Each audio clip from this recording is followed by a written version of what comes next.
दोस्तों नमस्कार। आखिर एक ऐसी क्या घटना हुई कि अमेरिका जैसा देश बैकफुट पे आ गया। चारों तरफ से आलोचना होने लगी। अमेरिकी मीडिया ने सवाल उठाने शुरू कर दिए। कांग्रेस के मेंबर्स ने कहा stop this war, bring our troops back. America को एक इंक्वायरी कमेटी बैठानी पड़ी, अपनी स्ट्रेटेजी में बदलाव करना पड़ा।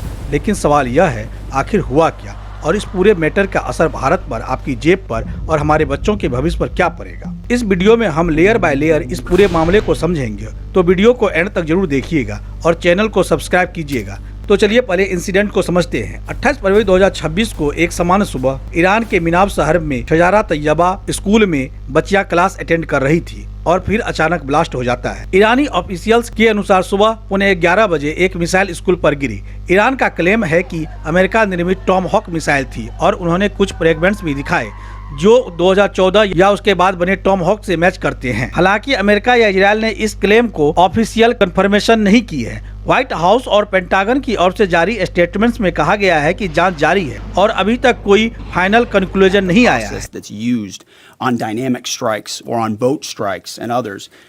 We have a very high fidelity process in that case. So we don't target, Iran does. We will investigate, we'll get to the truth and we'll share it when we have it. Iran के मुताबिक 168 से 180 लोग मारे गए, जिसमें ज्यादातर 7 से 12 साल की बच्चियां थी। कम से कम 108 से 150 स्कूली छात्राएं ही थी। स्कूल एक IRGC नेवल बेस के पास था, लेकिन यह एक सिविलियन बिल्डिंग थी। क्लास चल रही थी, बच्चियां ट्रैक हो गई। घटना को grave violation of humanitarian law कहा है, यानी मानवीय कानून का उल्लंघन। ध्यान रहे, वार क्राइम की आधिकारिक घोषणा केवल इंटरनेशनल क्रिमिनल लॉ कर सकता है। ऐसी कोई ऑफिशियल इन्वेस्टिगेशन अभी तक शुरू नहीं हुई है। अब सवाल यह है, क्या यह एक मिस्टेक थी या डिलिबरेट अटैक? ईरान में एक स्कूल पर हुए अटैक के पीछे क्या इंटेलिजेंस फेलियर भी माना जा रहा है? और क्या इस टेंशन का असर आपकी जेब पर नहीं बल्कि भारत की एनर्जी सिक्योरिटी पर भी पड़ेगा? और अगर अमेरिका शामिल है तो क्या उसे वियतनाम वार का अनुभव याद नहीं, जहां सिविलियन कैजुअल्टी ने घरेलू अंतर्राष्ट्रीय दबाव पैदा कर दिया था? आइए फैक्ट्स के साथ इस मामले की लेयर को खोलते हैं। दोस्तों सबसे पहले स्कूल वाले हिस्से को और डेप्थ से समझते हैं। कुछ अमेरिकी और अंतर्राष्ट्रीय मीडिया रिपोर्ट्स के अनुसार यह एक टारगेटिंग एरर हो सकता है। रिपोर्ट्स में कहा गया है कि अमेरिका सेना एक IRGC बेस को टारगेट कर रही थी, लेकिन आउट डिलेटेड इंटेलिजेंस डेटा के वजह से स्कूल को मिलिट्री टारगेट समझ लिया गया, क्योंकि रिपोर्ट्स के मुताबिक यह बिल्डिंग पहले बेस का हिस्सा था। हालांकि यह अभी एक रिपोर्टेड थ्योरी है, न कि ऑफिशियल कंक्लूजन। पेंटागन ने इस पर कोई ऑफिशियल कमेंट नहीं किया है। अब बैकफुट पर आने का कारण ह्यूमैनिटेरियन प्रेशर बहुत बड़ा होता है।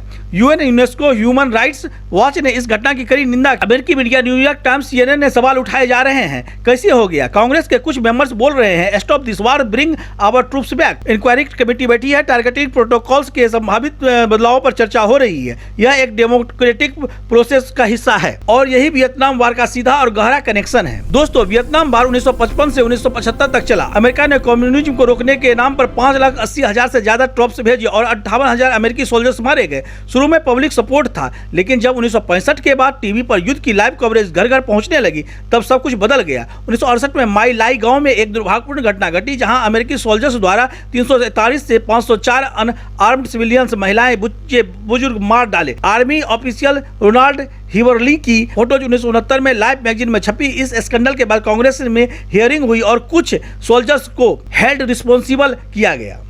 फिर 1 फरवरी 1968 को साइगोन गलजीक्यूशन photo, South Vietnam police chief ने वियत कांग प्रिजनर को सिर में गोली मार दी। एडी एडम्स की ये फोटो पुलित्जर प्राइज जीती। और सबसे शॉकिंग 8 जून 1972 की नेपाम गर्ल 9 साल की फॉन थी कुम फूक नेपाम बम से जलकर नंगी सड़क पर भाग रही थी।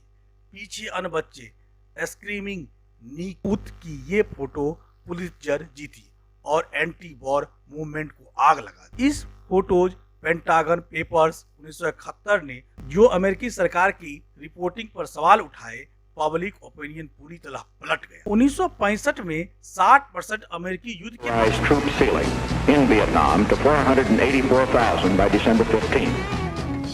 1971 में 60% विरोध में प्रोटेस्ट बढ़े।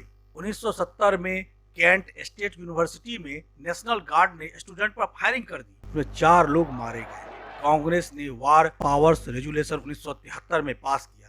आखिरकार 1973 में ट्रूप्स वापस on the campuses and also in the nation. As far as this kind of activity is concerned, we expect it. However, under no circumstances will I be affected whatever by it. In photos ने अमेरिकी media, Congress और public protest बढ़े, investigation हुई और America strategically सावधान हो गया। आज ईरान स्कूल की तस्वीरें, जलता स्कूल, बच्चों की लाशें सोशल मीडिया और न्यूज पर वायरल हो रही है। ठीक वैसा ही दबाव अमेरिका पर बन रहा है। अमेरिका अब डिफेंसिव मोड में है, न कि कमजोरी। अब भारत पर असर सबसे बड़ा खतरा है। हम अपने कच्चे तेल की जरूरत का लगभग 88% विदेशों से इंपोर्ट करते हैं और इसका एक बड़ा हिस्सा मध्य पूर्व से स्टेट ऑफ हॉर्मुज के रास्ते आता है। अगर टेंशन और बढ़ गया और पूरी तरह यह स्टेट ब्लॉक कर दिया गया तो पेट्रोल की कीमतें 150 से 200 से अधिक पहुंच, इन्फ्लेशन बढ़ेगा, ट्रांसपोर्ट महंगा होगा, फूड प्राइसेस स्पाइक होगा, इकोनॉमिक ग्रोथ स्लो हो सकती है। पिछले वीडियो में हमने बताया था एक चिंगारी पूरी सप्लाई चेन को आग लगा सकती है। आज वो चिंगारी स्कूल अटैक है। भारत को डिप्लोमेसी से बैलेंस रखना होगा। हमारे पास स्ट्रेटेजिक पेट्रोलियम रिजर्व्स है जो लगभग 74 दिनों का बफर है, लेकिन लॉन्ग टर्म के लिए ऊर्जा डाइवर्सिफिकेशन और रिन्यूएबल एनर्जी में इन्वेस्टमेंट ही असली समाधान है। खतरा रियल है, लेकिन तैयारी भी जारी है। दोस्तों, ईरान स्कूल अटैक ने दुनिया हिला दी है। अमेरिका स्ट्रेटेजिकली सावधान है क्योंकि आउटडेटेड इंटेलिजेंस की संभावित गलती, ह्यूमैनिटेरियन प्रेशर और अंतर्राष्ट्रीय निंदा, युद्ध के इकोनॉमिक और पॉलिटिकल रिस्क और वियतनाम जैसा पब्लिक ओपिनियन शिफ्ट का इतिहास है। सवाल ये है, क्या अमेरिका को कड़ी कार्रवाई करनी चाहिए थी या पीस डिप्लोमेसी सही रास्ता है? और भारत के लिए क्या हम इस ऑयल क्राइसिस के लिए तैयार हैं? अपनी राय कमेंट्स में जरूर बताइए।